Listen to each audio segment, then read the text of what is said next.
कि नया नहर अभी कनिया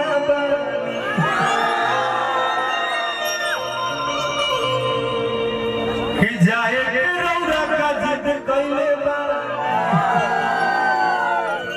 बड़ा बढ़िया से आंख मारा तर लोग बड़ा लोग 2 मिनट में हम कहां से तारा फीमेल बुझाए लगनी है चुनरियो बड़ा कोई मरद कि नया नहर अभी कनिया हम हर जाए के काहे जिद कर कि जनता ने पार जाइबू सच पर सनिया में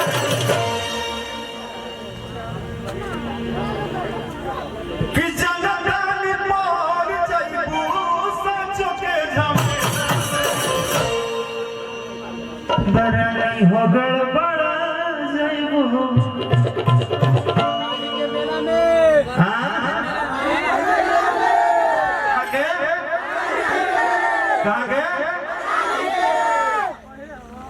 जोश जोश भैया भोर होता उसको बुझा लगी हमारा सब गिर से 4 जना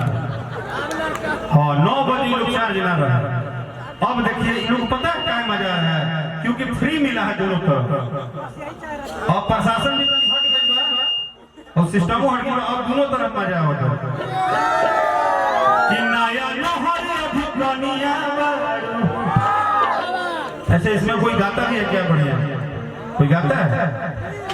ये गाता है हम समझ गए थे ये बार बार गा रहा है ना कि नया नहर अभी कनिया अरे जाए के काहे के जिद करता कि जनता ने पार जाइबू दुनो के झमेला आ धनिया भूला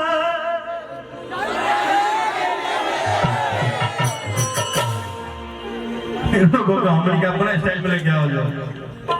कि धनिया भूला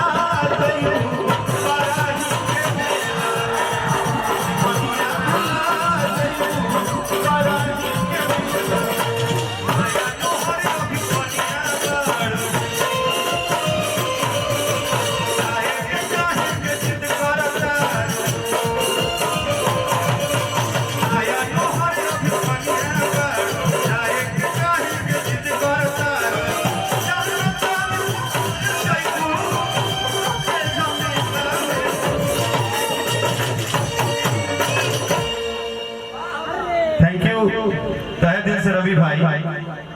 एक अनाउंसर के तौर पर एक भाई के तौर पे आपने जिस विश्वास से हमको फोन किया था उससे कहीं जाके ये दिलदार हैं जो लोग बैठे हैं जो हमें सुन रहे हैं जो भी माताएं बहनें यहाँ के लोग भैया धन्यवाद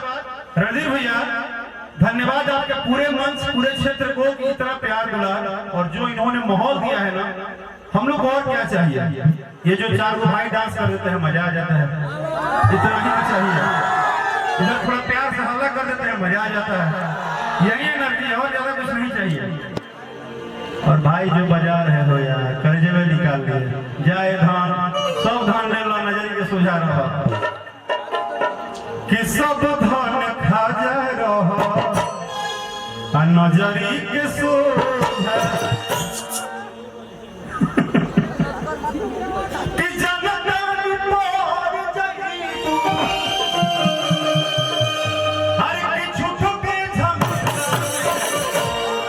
धनिया भूला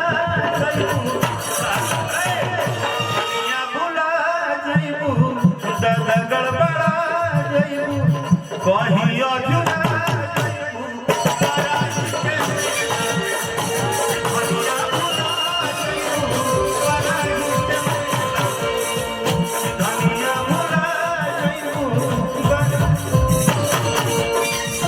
धनिया भूला जाइबू धनिया